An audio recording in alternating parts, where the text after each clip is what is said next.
Hello again. In this lesson, our objective is to demonstrate the various ASP.NET server controls that can be added to our web applications. We'll also talk about positioning controls using absolute positioning and tools that help us align, size, and space apart the controls. But as we begin, I want to give a brief overview of the Visual Web Developer 2005 Express Edition windows that are available. Now, as I stated in the previous video, this series of lessons is intended for those who already know some C# syntax as well as HTML. So if you know C#, I'm going to assume that you're somewhat familiar with the various windows that are available in the Visual Studio IDE. All of the Express Edition tools use the same interactive development environment interface with similar windows, toolbars, and menus. However, I realize that some who are watching this might need a quick refresher, so I want to spend just a moment overviewing a few of the basics. Now please note that portions of this video were originally recorded using the Visual Basic programming language options.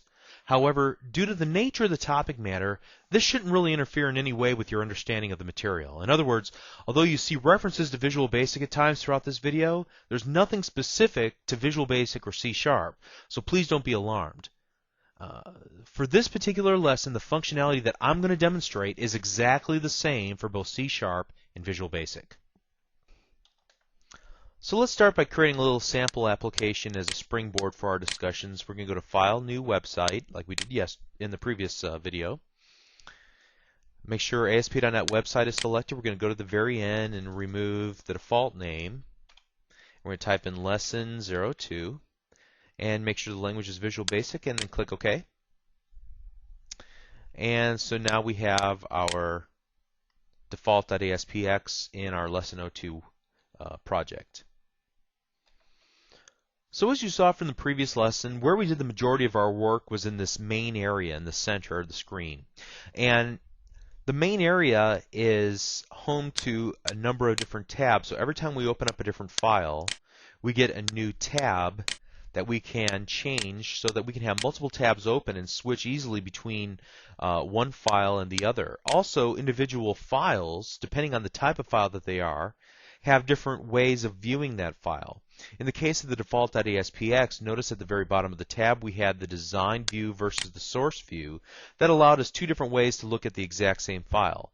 The actual source code versus a visual designer that allowed us to kind of see what you see is what you get while we're building our visual interface.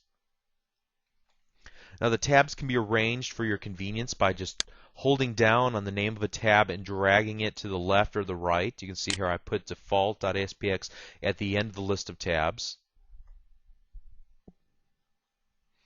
Or I could drag it and put it at the beginning of the list of tabs. Also, in some cases, I may want to see two tabs at the exact same time, in which case I can right-click on a tab and select New Horizontal Tab Group, which creates two groups of tabs in the main area. This upper set of tabs here and then the lower set of tabs. You can see I only have one here at the bottom. I can get that tab back by selecting Move to the previous tab group. In addition to working with the tabs in the main area, there's also a series of windows that are docked either to the left or the right-hand sides, as we saw in the previous lesson. And before we talk about the functionality of these specific windows, let's talk about windows in general within the Visual Studio IDE. First of all, as you'll notice, I currently have one of the windows in auto hide mode. So when I hover my mouse cursor over the Toolbox tab on the left-hand side, notice that it jettisons out. And when I remove my mouse cursor, it then disappears again off to the left-hand side. However, by selecting the little pin and pushing it down, so now that it's in the down position, notice that the auto hide feature is turned off. Also notice that I can resize the window by using the little crosshairs icon that appears whenever I hover my mouse cursor over just the right position for the side of the window. Also, whenever the auto hide is turned off, I can rip the given window from its current position, and I can just leave it floating in my development environment if I choose, or I can dock it to a different side of the designer interface. Notice that I get these little helper windows that appear, these little helper icons, so that it helps me decide exactly where this will be positioned if I were to drop it at this time. You can see at this point, hovering here, it will become a tab group with the Properties window, or I can drag it up here and it'll become part of the tab group of the Solution Explorer. Or I can make it its own tab group to the right of the Solution Explorer, to the left of the Solution Explorer, or underneath or between the Solution Explorer and the Properties window. So I'm going to just drop it here, and you can see now it shares a tabbed area with the Properties window. Or I can then again drag the taskbar off and drop it back into place here on the left-hand side. Select Auto Hide, and once again it disappears. Now in that case, I accidentally dragged the Properties window off, so let's put this back into place here by creating a new tab group. And so let's see if I can rip these two apart. There we go. Now I got it. Great. So we have the Properties window back in its position and the toolbox back here. Turn on Auto Hide, and we're back to where we were when we started. So whenever we have only 3 or 4 windows open, this is not a huge issue. But as you'll discover, if we begin to build our applications, there will be more and more windows involved, and we'll need to find good places for them that are comfortable for us as we develop our web applications. Okay, now let's take a moment to talk about the windows themselves. I'm going to or turn off the Auto Hide and open up the default.aspx page in the main area. Notice when I do that, the toolbox becomes populated with the controls, and we've already used 2 of the controls in the previous video, the label and the text and the button control. Notice that the toolbox is split up into a number of different sections that are only visible whenever we use the little scroll bar on the right hand side. I can use the minus button next to the word standard in order to roll up that category of toolbox items so I can see all the categories. There's data controls, validation controls, which we'll use in this lesson, navigation controls, login controls, which we'll use in several lessons, I believe lesson 9 or 10, web parts, HTML controls, which are traditional HTML controls, not the ASP.NET server control variants, and then a general tab where we can drag and place our favorite controls for quick access. I'm going to expand the standard control area again so I can see all my controls once more. The other window that we used quite a bit was the Solution Explorer. And the Solution Explorer allows us to view all the files that are associated with a given solution, or in the case of a solution list project, as we have here, just a website, a loose collection of individual files. You can see all the files that are associated with a given website. We can also see relationships between files by using the little plus and minus buttons that appear in order to view all the files that are associated, in this case, with the default.aspx file. This is a perfect spot for the code behind file for the default.aspx file, the .vb file, which contains the code behind for that page, as we noted in the previous lesson. And then finally the Properties window, which allows us to see all of the properties that we can change for the currently selected item. And we can change the currently selected item by either selecting it from the drop-down box in the Properties window, or by selecting the item in the Visual Designer and then making the appropriate changes. In this case, I can change the text of our button that we've added to OK by simply placing my mouse cursor into the settings side next to the label side. Notice that also whenever I select a property, that you can see a description of the use of that property underneath the property window. And to view any events that are supported by that button, I can just click this little toggle, the Events toggle button, which will allow me to see and then also create an event handler for a given event that's supported by that button. Let's go back to the Properties window because we won't talk about events and writing code to handle properties and events until the next lesson in this series. Okay, the next thing that we want to talk about are the various toolbars that are available. Notice that whenever we're working within a web application, we get a special toolbar that allows us to modify and format the visual aspects of our web page that we're currently working on. This is called the formatting toolbar. Notice that I got to this list of toolbars by right-clicking in the toolbar area, anywhere in the toolbar area, and selecting or checking a toolbar that's available. So, for example, I might want to use the layout toolbar, which I'll demonstrate its use in just a few moments here. Notice when I do that the toolbar extends off to the right-hand side. It starts here with these little buttons that are arranged vertically, and this is a handle for that toolbar. So I'm going to place my mouse cursor over it. Notice that it turns into a cross, and I'm going to hold my left mouse button down and drag down, and notice that it created a new line for this toolbar, and I can position it in place. I can rotate it to the right or to the left. I'm going to position it over here, and this will come in handy in just a few moments, but that's how we add and remove tools or toolbars from our toolbar area, by either checking or unchecking the various items, the various toolbars that are available. Okay, so for now that's probably enough of a discussion of the various windows and toolbars and how to manipulate them within the Visual Studio environment.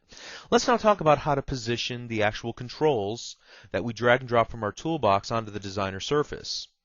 And one of the first things that you'll notice is whenever we start to drag and drop items onto our designer, like for example, I've dragged a label and I'm going to try and place it over here in the lower right hand corner, that it automatically pops open to sit right next to the button control. Now if I try this again with a text box, it still goes right next to the label. So how can we get some more flexibility with the layout of the text and the controls that we add to our web pages?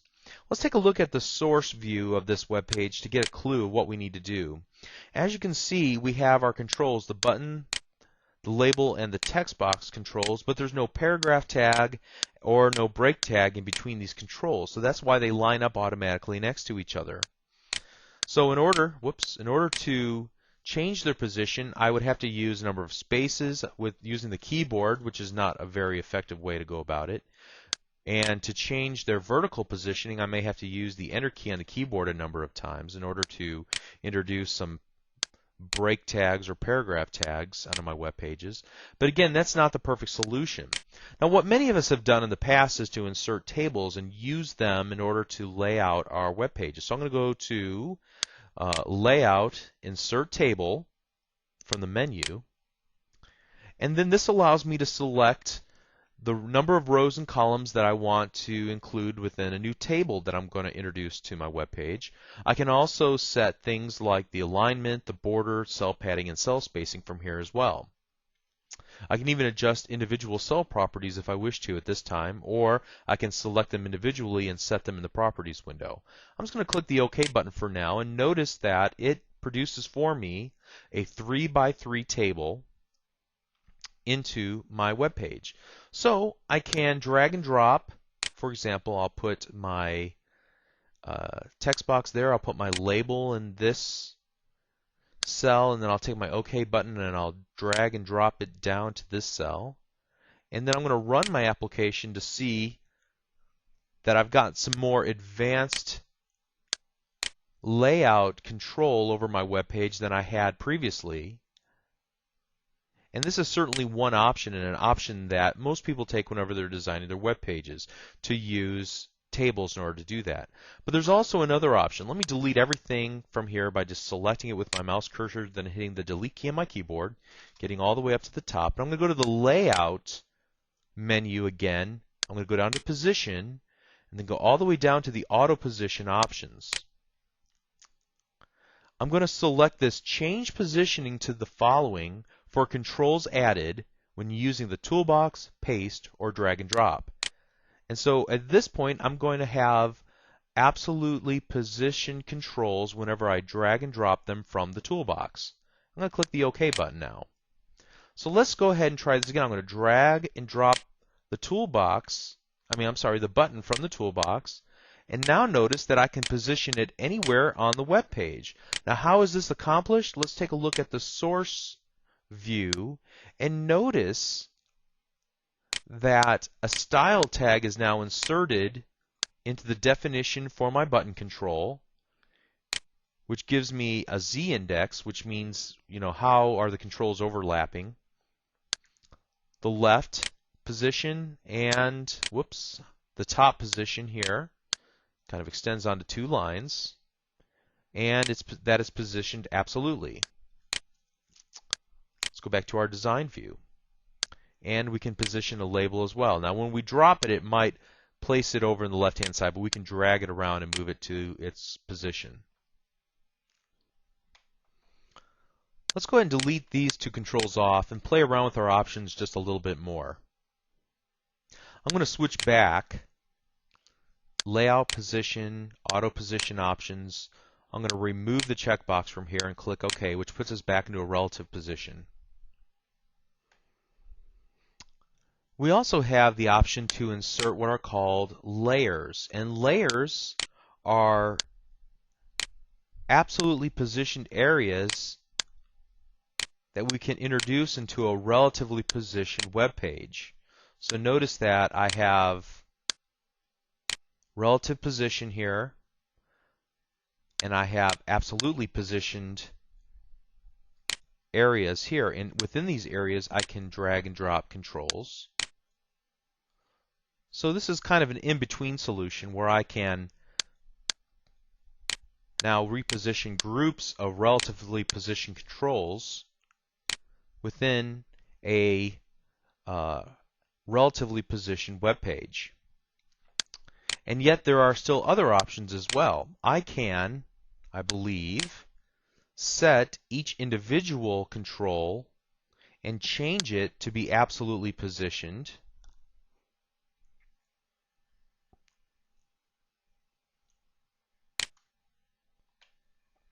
By actually selecting it and then going to the layout menu one more time, going down to the position submenu and then selecting absolute for this single control. So there are my options for moving things around. Everything else is currently relatively positioned. This one control now has been changed to be absolutely positioned. So while the emphasis between relative and absolute positioning, because I find this to be one thing that confuses developers when they think they're wanting to work with an absolutely positioned environment but only getting relatively positioned results. So hopefully this will answer one of the big question marks in your mind. And it really comes down to the source code that's added to each of the controls. When we relatively position that last button, as you see here is selected at the bottom, all it did was just add the style property and set some of its subproperties. The left, the position equals absolute, and top equals 113 pixels, and so on. The other 2 controls, the button and the text box, don't have those properties set. Okay, so enough about that. Let's go ahead and delete all these controls off, and let's move on from here.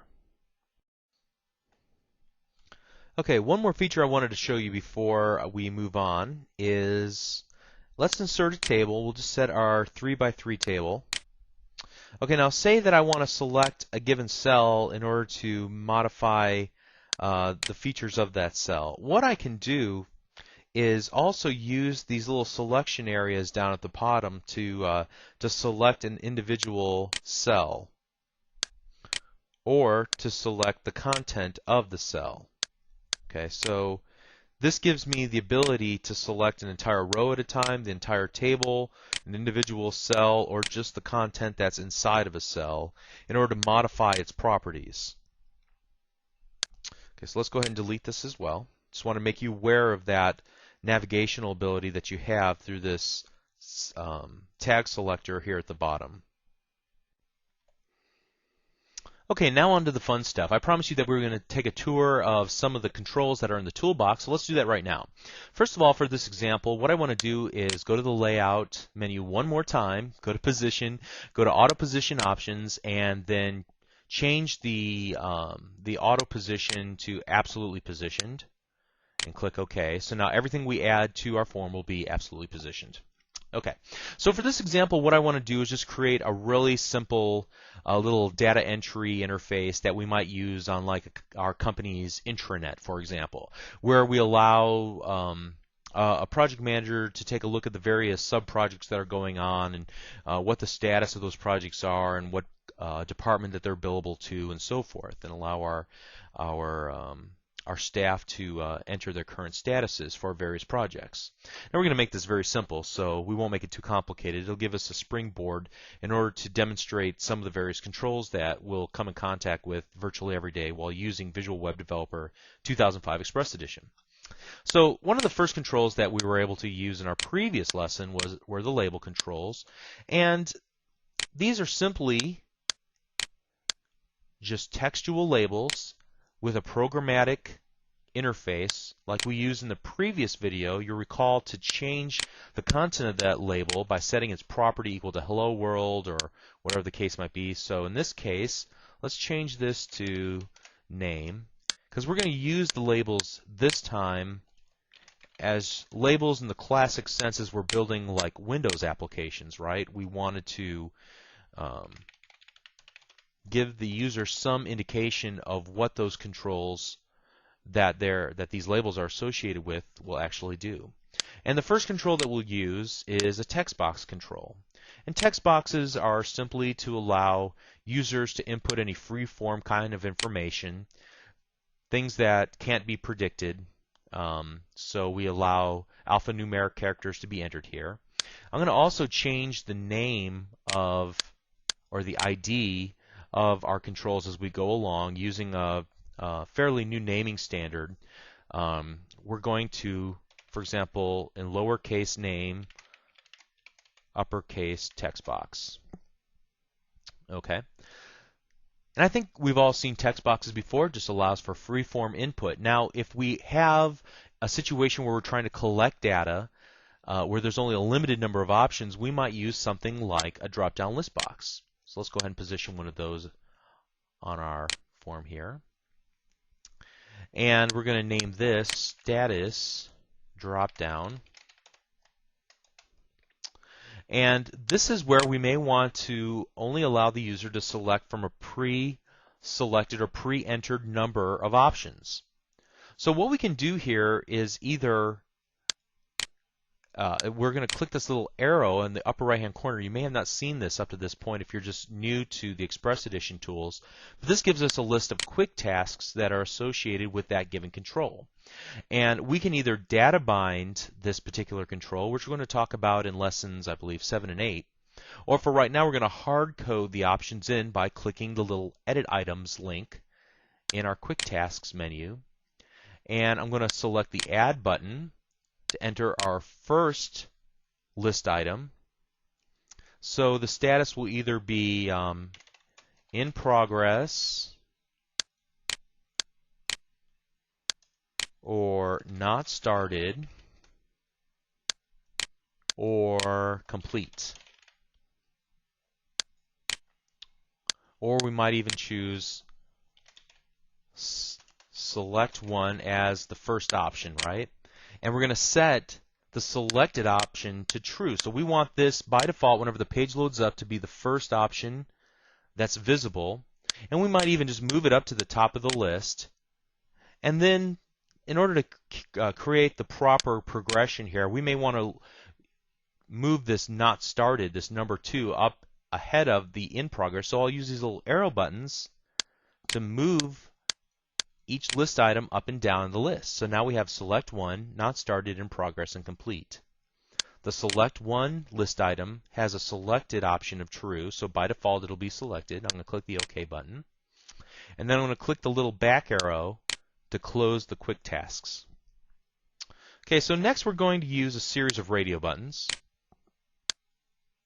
And radio buttons are popular whenever you have like a true, false, or yes or no type question, or a limited number of options that are available to the user that are both visible at the same time. Now it differs from the drop-down list box in so much that the drop-down list box only allows us to it allows us to select from maybe 100, 200 different options, where the radio buttons, because of the amount of space that they take up, only allow us maybe to put 5, 6 within a group for selection. So understanding the propensities of each of the controls and then choosing the right controls for the situation can make all the difference when designing your forms. So in this case, we're going to change this to marketing radio button as the ID, and I'm going to change the text that appears next to the actual radio button by setting its text property, and we'll change this one to accounting, and we'll call this the accounting radio button. Okay, so now let's go ahead and test our application just to see how it works thus far. So I can select either marketing or accounting, right? Uh-oh, I have two selections here. What did I do wrong? Well, we can and we need to actually group these two together to let ASP.NET and the web browsers know that these are grouped together. So treat them as one or the other, but not both. And to do that, we will place them into a group. We'll call this group name department. So we have to make sure that both controls have their group name property set to department. Now let's try it this time that we've set that option. Let's see if it makes anything better. Okay, so now we can see a one or the other selection, but not both. Great. Now let's add a checkbox, and checkboxes are popular for whenever we need a yes/no type of question response from the user. So we're going to call this our approval checkbox. We're going to leave its check property to false, so by default it will not be checked. But we're going to change the text property to requires approval.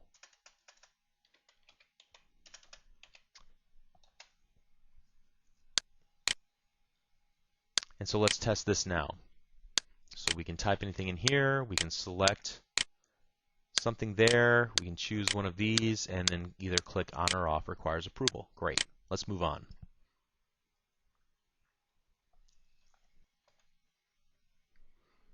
We'll only use a couple more controls in this example, and then we'll probably use a lot more as we continue through this series of lessons.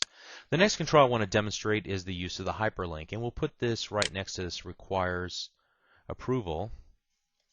And the hyperlink control is great whenever we want to dynamically change the link or the URL that a given hyperlink points to. So we can dynamically, programmatically change the hyperlink if we wish to by setting its properties within the code that we write for our application. So in this case, I'm going to type something like more information,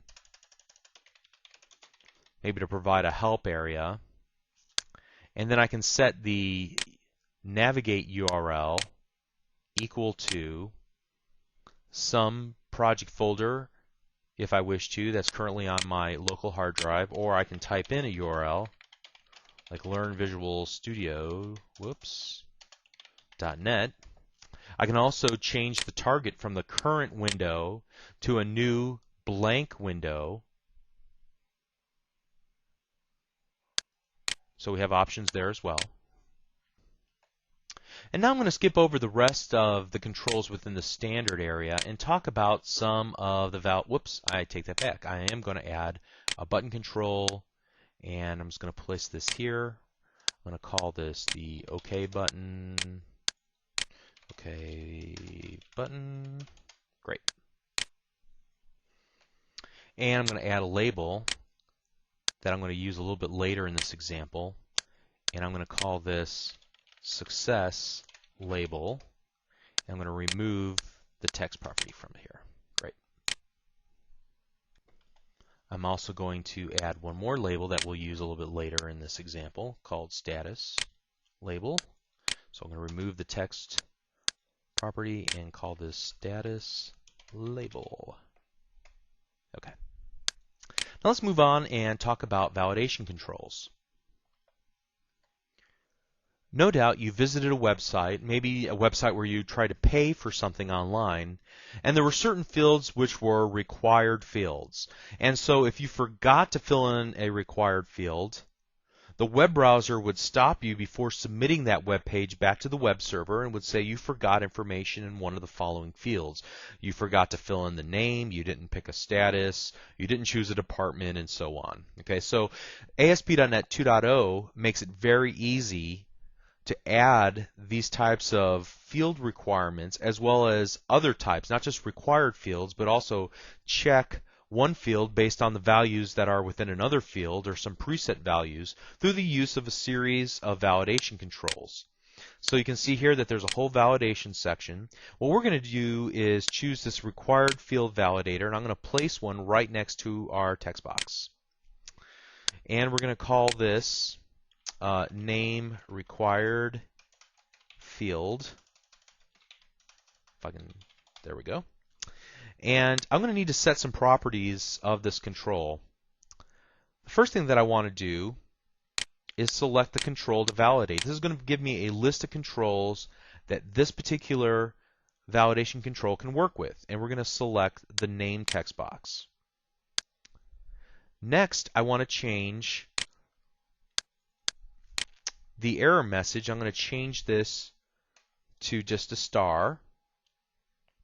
So if there is an error, it'll put a little star next to it. Actually, for this first time, let's do something like this.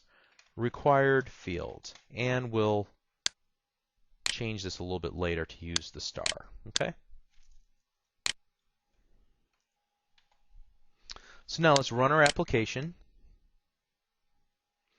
And I'm going to click the OK button, but notice because I didn't enter anything into this, that the required field message came up. Now I typed in some additional information, click OK again, and notice that it goes away. Nothing really happens because we haven't written any code behind our form. However, you can see the utility of the required field validation control, which requires that in this particular case, something is filled out in the name text box before the form will be allowed to submit back to the web server. Very cool and very easy to do. Let's take this one step further. I'm actually going to move this status label down a little bit. And the next control that I want to use is a compare validator. Very similar to the required field, but instead of checking to make sure that the text property is not empty, in this case, we'll make sure that it's not equal to some value. I want to make sure that the user makes a selection in the status dropdown so that select one and then an ellipsis is not submitted back to the web server. We'll stop the submission of that form before it makes it back to the web server if they have refused to select a status from this drop-down list box. So let's go ahead and set some properties of this control. First of all, we want to set the control to validate as the status drop-down. Here we have some options we're going to have to think through a little bit. First of all, we want the type to be set to string, and we want the value to compare select one ... and we need to change the operator so that it's not equal to select one. So now that we've set these properties, let's go ahead and run our application again. I'll type in some data there, and then I'm just going to leave select one. And notice that whenever I click the OK button, compare validator, I forgot to change the error message property, but you can see that it actually kicked into gear, and by selecting not started, it goes away. Okay? Here's another neat feature as well. Notice that both are now lit up. Both validator controls are lit up because both conditions are found to be in violation of the validation rules that I've set up. And so you don't have to nickel and dime your end user by saying you forgot the name, let them fill out the name, click OK, and then say, oh, well, now you forgot the status, and so forth. You can show them everything that's wrong all at one time. Okay, very cool. Let me go ahead and change some of the properties here. We will change the error message on both of these, and we will change the text to be name is required, and we'll change the text here to be status is, whoops, I think I got this backwards actually. Let's do this. Status is required. Okay, there we go. Name is required. And now we're going to use a third validation control. Great. And that validation control is called the validation summary. And so it will list everything in one big list at the bottom of our web page, or at the top, wherever we prefer to put it, so that the user need to only look in one place to get a full explanation of everything that's wrong before trying to resubmit the web page.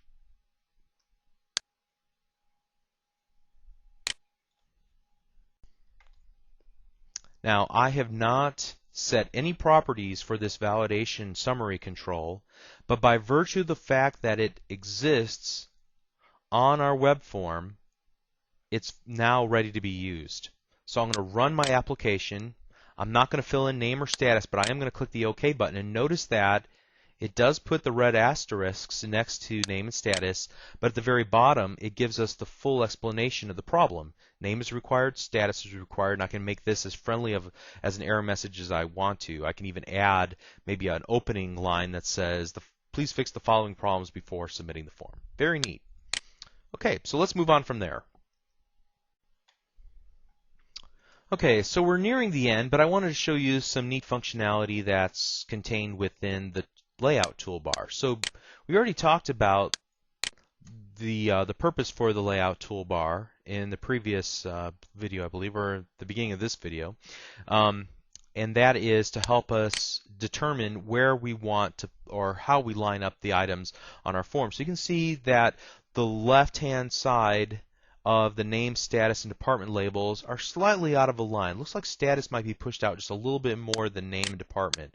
So what I can do is select all the controls, and notice that the name control has white carets around its selection. The others have black or grayed out carets around their selection, which means that whenever we use the layout toolbar, that it's going to use the current settings of the name, because it's the white carets, it's the last selected one, as the settings for, in this case, the left-hand side. So now we're going to click this Align Lefts, and if you saw, it was just a really small adjustment that status and department made. They were moved over to the right just a little bit. Okay. Now the same can be true whenever I select name and the text box. I may want to align their tops or align their middles. That's probably a better way to go about it. So it calculates what the middle XY position is of name, and then it sets that Y position for our text box as well.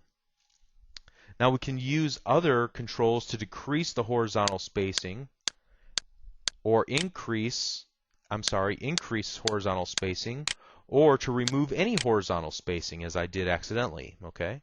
Or I have the freedom to select it and use the arrow key on my keyboard to move things around to the right or to the left, up or down. Okay. Now in this particular case, maybe what I want to do is move these a little bit closer together, and I'll stagger these off. First thing I want to do is make the vertical spacing equal, so whatever the spacing is between name and status will be the same spacing between status and department. So here we'll select this button, make it equal, so it moves status up just a little bit. Then we'll want to select all three controls, and we're going to align their lefts. And then I'm going to select the controls here, and align their middles. Do the same here. Whoops. And align their middles. Okay. And we'll do the same here and align their middles. Whoops. Kind of made a mistake there. So what can I do? I can go back by selecting Edit, Undo Align Middle. Okay. The reason is because I had the wrong item selected, so I want to make sure Department is selected, and I'm going to click Align Middles again, moving everything up. Great. Okay, and I might just move this manually and then use this to align the lefts. And maybe we'll do the same thing here. We'll align the lefts. Okay, so we can get some precision control over the layout of our forms by using the toolbar. So I would encourage you to play around with the toolbar, the layout toolbar, and try your hand at it and see if you can't make it do exactly what you want to do to get some precision control, some fidelity over how your controls are placed on your web form when absolutely positioned. And finally, this lesson, I want to talk about the concept of postback. And postback is really a mechanism that gives our end users the illusion that they're working with a much more robust application than what they are typically experiencing with web-based applications. It makes them feel like they're working with a Windows Forms application. There's much more interactivity. And we'll talk about how this is accomplished in lessons 3 and 4. So I don't want to get too deep into this, but you recall from the previous lesson how we were able to write code behind a button in order to change the text property of a label. And when we did that, we gave the user the illusion that merely by clicking the button that it changed the actual label to a different value, when in fact what happened behind the scenes was that ASP.NET stripped out the label, took the text that we wanted to place in it, rebuilt the web page, and sent it back to the user. Now there was a brief flicker on the web page because of the process of sending that information from the user's client browser all the way back to the web server recomposing the web page based on the input from the event handler, and then sending the web page back to the end user's client web browser. Now ideally that would happen so quickly that it would give the user the illusion of a very interactive, engaging interface to the application. So in this particular application, we might do something like this. We're going to change the success label .text property equal to success. So whenever they change or they add some information and fill out this form, select a status and select some of these options and then click the OK button, this gives them the illusion that all that information was saved and that now they can continue on using the application. Notice that not only was this label changed, but any of their previous entries were also preserved during the post and the reloading of data back into the web browser. Okay? Again, all this is handled with mechanisms that are automatically available to you in ASP.NET 2.0. We'll talk about view state and how that is accomplished in another lesson.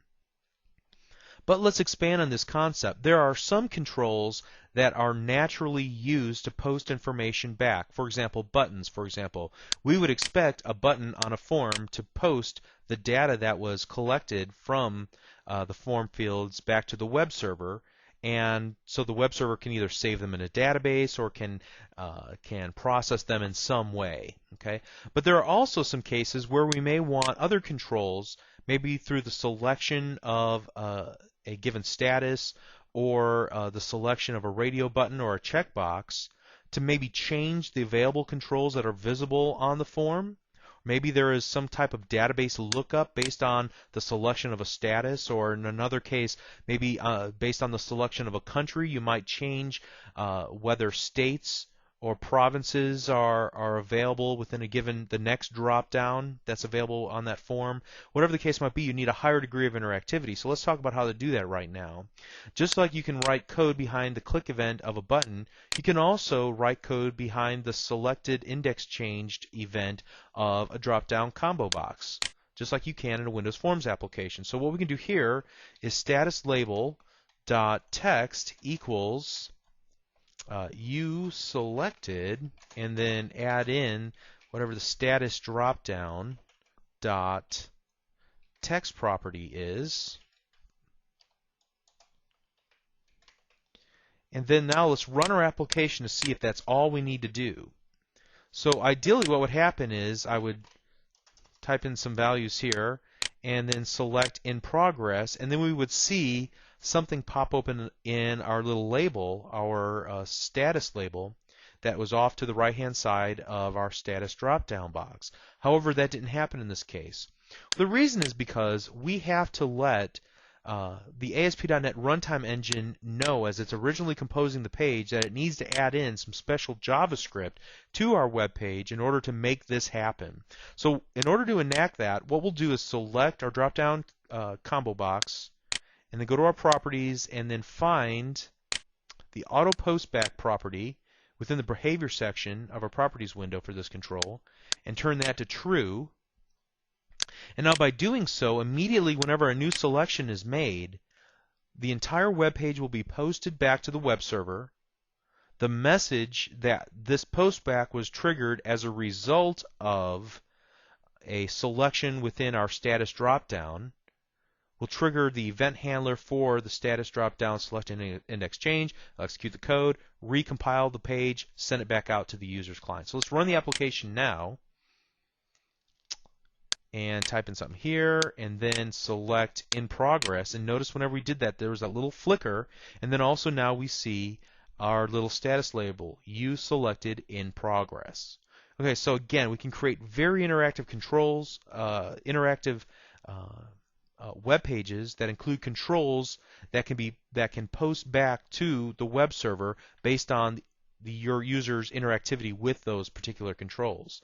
Now we can do the same thing again for radio buttons and checkboxes. Let's see how we enabled this. Let's right-click and select View Source, and now in our web page has been added a lot of JavaScript. In fact, you can see here there's a function that's created, do postback. Also, in our drop-down list box itself, here you can see it is replaced with a select control, HTML control, and then the onChange DOM event triggers an inline JavaScript call to set timeout, which calls do postback and passes in a bunch of stuff that's specific to that particular function. And so now you can see how this is actually enabled. After that happens, the postback then sends all of the data from our form back to the web server, and then, as you know, what happens from there. So, okay, so hopefully you found that interesting. Let's quickly review the things that we talked about in this lesson. We talked about the main area, the tabs in the main area, how to position windows, the purpose of the Solution Explorer, the toolbox, how to navigate through the toolbox and find the controls we're looking for. We looked briefly at the properties window. We looked at how to also get to the events for our given controls. We talked about adding and removing toolbars from our IDE. We looked at enabling absolute position using layers, positioning our graphical elements using either tables or absolute positioning. We looked at navigating and selecting table elements using the little tag selectors at the bottom.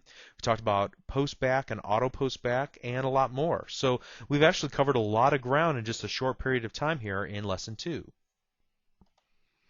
And in the next lesson, we're going to expand on some of the things we introduced here, namely talking about events and postback, and we're going to even write some more C# code. So hopefully we'll have an interesting lesson number 3 as well. So if you enjoyed this video, please visit www.learnvisualstudio.net to download and watch over 400 videos just like this one, aimed at all skill levels on many different topics related to C#, Visual Basic, ASP.NET, and more. Thank you.